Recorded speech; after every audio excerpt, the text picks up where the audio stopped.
Dewa Obat Terkuat. Bab 177. Mendengar ini, Dr. Su tercengang. Dia menatap mata Lin Yi dan membuka mulutnya, tapi sepertinya dia bahkan telah melupakan amarahnya, dan telinganya hanya mendengarkan reaksi di ujung telepon yang lain. Hanya ada jeda 2 detik di ujung telepon yang lain. Jadi begitu. Segera, Lin Yi menutup telepon. Kamu pikir kamu ini apa? Sulang tertawa keras dan memandang Lin Yi seolah-olah sedang melihat lelucon. Apakah kamu berpura-pura kecanduan? Hanya kamu yang mengenal pemimpin medis seperti Fan Mingxi. Ngimpi saja. Dia tidak akan pernah percaya bahwa Lin Yi akan mengenal Fan Mingxi. Orang seperti itu, bahkan kakeknya sendiri, bukanlah sesuatu yang bisa dia temui begitu saja jika dia mau, Lin Yi. Dia benar-benar brengsek. Sulang berteriak, kakek, jangan perhatikan dia hanya berpura-pura. Anak ini hanyalah sampah yang baru saja dibebaskan dari penjara. Dia bukan apa-apa. Jangan perhatikan dia. Dia menoleh dan menatap tuan keluarga Su. Tunggu apa lagi? Beri aku pelajaran dari Liu Feifan. Namun para ahli itu tidak berani bergerak sama sekali. Mereka tahu lebih baik daripada siapapun bahwa jika mereka berani melangkah maju saat ini, mereka akan tergeletak di tanah pada detik berikutnya, bahkan jika Dr. Su Guoyi datang untuk menyelamatkan mereka secara langsung, dia mungkin tidak dapat menyelamatkan kehidupan mereka. Wajah Su Guoyi bahkan lebih jelek lagi. Bukan hanya dia begitu dipermalukan oleh Lin Yi, tapi sekarang dia bilang dia bahkan tidak pantas mendapatkan namanya. Dia akan kejang ketika ponselnya tiba-tiba berdering. Dr. Su hanya bisa gemetaran. Di usianya yang sekarang, ia sudah jarang menggunakan ponsel lagi. Selain beberapa teman lamanya, satu-satunya yang mengetahui nomor teleponnya dan meneleponnya adalah National Medical Hall, yang setiap tahun melakukan panggilan belasungkawa. Dia melirik Lin Yi, yang hanya menatapnya dengan tenang. Rahang Su Guoyi terpeleset, dan kerutan di wajahnya yang kering semakin dalam. Dia mengeluarkan ponselnya dan melihat nomor di sana. Kode area yang ditampilkan adalah dari utara. Gulu. Dia merasa seolah ada sesuatu yang tersangkut di tenggorokannya, dan dia menelannya dengan kekuatan yang kuat. Dr. Su sedikit panik. Apa yang baru saja dikatakan Lin Yi bergema di benaknya, dan dia merasa pusing. Dia tiba-tiba takut menjawab telepon. Kakek, teleponnya berdering. Sulang mengingatkan, dia meliriknya, sepertinya itu nomor telepon Balai Medis Nasional. Dia telah melihat beberapa kali bahwa orang yang menelepon Su Guoyi dari kode area ini pada dasarnya berasal dari Balai Medis Tiongkok. Setiap kali dia menerima nomor dari kode area ini, wajah Su Guoyi penuh dengan kebanggaan dan kebanggaan.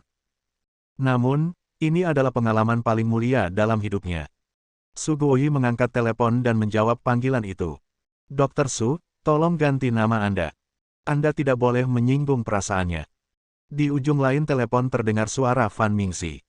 Apalagi hanya ada satu kalimat, dan dia menutup telepon setelah mengatakannya. Su Guoyi masih mempertahankan postur melakukan panggilan telepon, tetapi seluruh tubuhnya membeku di sana, dan dia tidak dapat berbicara untuk waktu yang lama. Itu benar. Lin Yi sangat mengenal Fan Mingxi, dan karena perkataannya, Fan Mingxi meneleponnya secara pribadi dan memintanya untuk mengganti namanya. Dia bahkan tidak bisa mengucapkan sepatah kata pun kepada Fan Mingxi. Bagaimana ini mungkin? Dia tidak dapat mempercayainya, seolah-olah itu hanya ilusi, tetapi panggilan telepon tadi adalah nyata, dan dia masih terjaga. Su Guoyi mengangkat kepalanya dan menatap Lin Yi. Kecurigaan di matanya berubah menjadi ketakutan dan sedikit panik. Bahkan lebih menakutkan daripada melihat Fu Yu. Orang seperti ini bukanlah seseorang yang bisa dia sakiti. Dia ingin bertanya pada Lin Yi siapa dia, tapi kemudian dia menyadari betapa tingginya status Lin Yi. Orang yang dapat membuat Fan Mingxi mengambil inisiatif untuk meneleponnya pasti akan memiliki status yang sangat tinggi. Saya tidak memenuhi syarat untuk bertanya, apalagi bertanya lagi. Kakek. Melihat Dr. Su Guo dalam keadaan linglung setelah menjawab telepon, Sulang mau tidak mau bertanya, siapa itu? Jangan khawatir tentang siapa itu, mari kita hadapi Liu Feifan dulu. Orang ini tidak bisa menghentikan kita. Dia banyak mengobrol, masih mengipasi api, meminta dokter.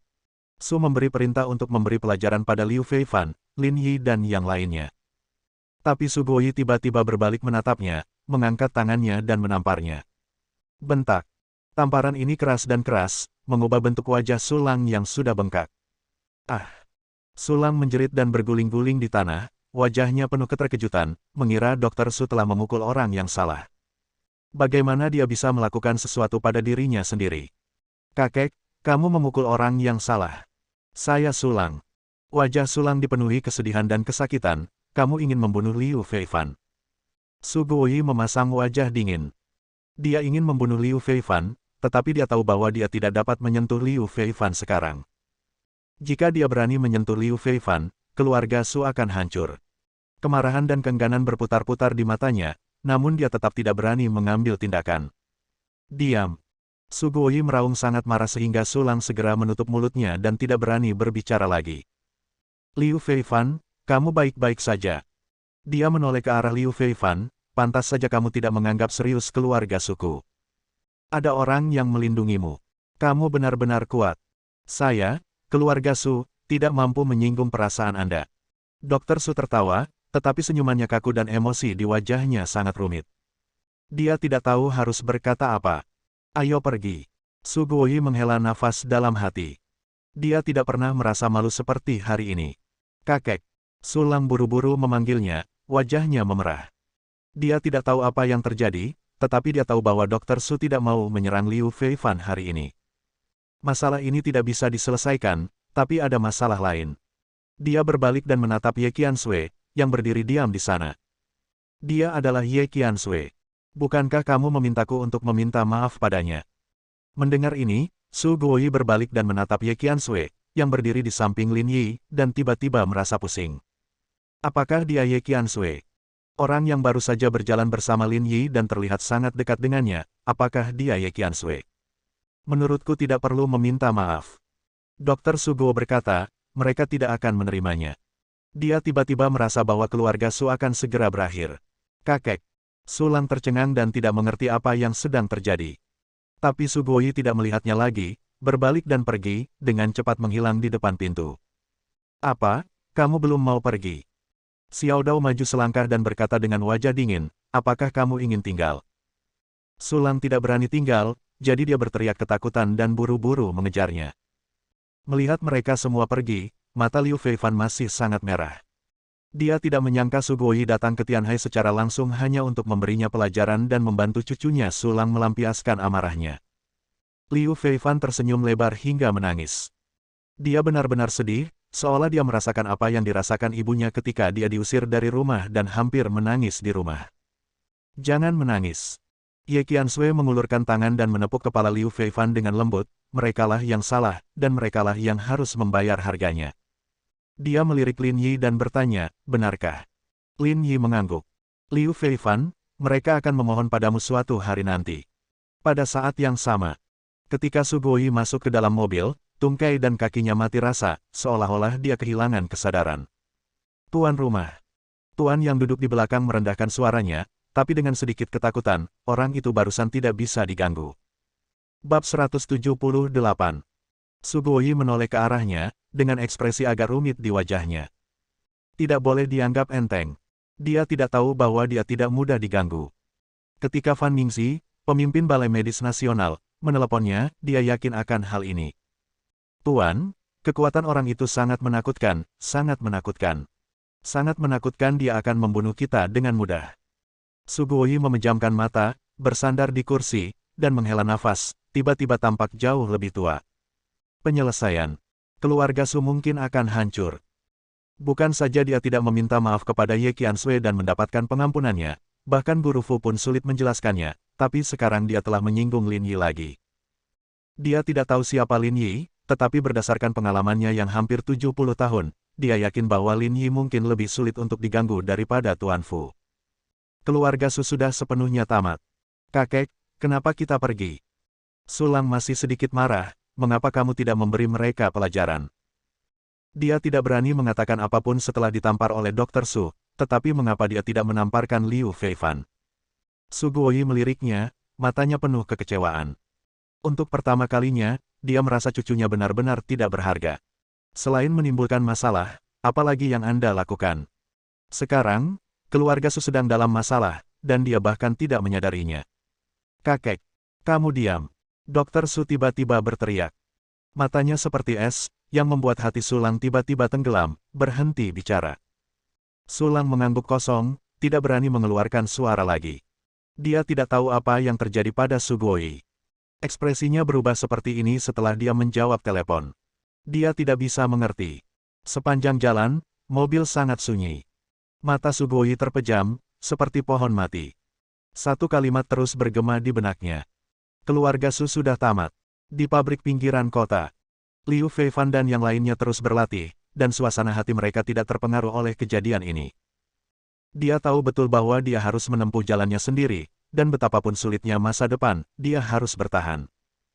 Pengalaman selama periode ini mengatakan kepadanya bahwa dia tidak cukup kuat dan tidak ada yang akan menganggapnya tinggi. Hal yang sama berlaku untuk Xiao Dao dan lainnya. Orang selalu harus menyempurnakan dirinya sendiri. Lin Yi sangat tenang saat dia melihat sekelompok orang berlatih seperti orang gila. Dia telah melihat terlalu banyak adegan seperti ini. Perbedaannya adalah Liu Feifan dan yang lainnya ditakdirkan untuk mengambil jalan yang berbeda dari saudara-saudaranya. Semua orang pekerja keras, kata Ye Qiansui. Dia melihat semua ini. Saya ingin belajar dari mereka. Lin Yi menoleh ke arahnya dan tersenyum, mereka mungkin mati jika tidak melawan, jadi mereka harus berjuang keras, bagaimana denganmu? Ye Qiansui kaget. Dia memandang Lin Yi, dan jantungnya tiba-tiba berdetak lebih cepat. Dia berpikir bahwa keberanian yang dia kumpulkan sebelumnya sepertinya mustahil untuk dipanggil saat ini. Jika saya tidak bekerja keras, saya akan kehilangan beberapa orang penting. Dia menarik napas dalam-dalam, bulu matanya yang panjang berkibar, dan ada cahaya di matanya. Lin Yi mengangguk sambil berpikir, menoleh tanpa berkata apa-apa. Dia sepertinya tidak mengerti. Ye Qiansui bertanya-tanya apakah dia terlalu bijaksana, tetapi jika dia mengumpulkan keberanian untuk lebih terus terang, dia benar-benar tidak bisa mengatakannya dengan lantang. Terlebih lagi, ini bukan di rumahnya, dan ada banyak orang di sana. Dalam hatinya, seolah-olah ada dua orang, yang satu berteriak, berani. Beranilah. Tapi yang satu lagi membenamkan kepalanya ke dalam tanah seperti burung unta. Mari kita pulang. Sebelum Ye Qiansui mengumpulkan keberanian, Lin Yi berbalik dan pergi. Ketika Ye Qiansui mengangkat kepalanya, Lin Yi sudah berada di dalam mobil, jadi dia harus segera mengikutinya. Saat ini, Tianhai dan lingkaran bawah tanah sedang dalam kekacauan. Suasana menjadi lebih tegang dari sebelumnya. Meskipun Lin Yi tidak peduli, Yang Rong tidak bisa tidak memperhatikan.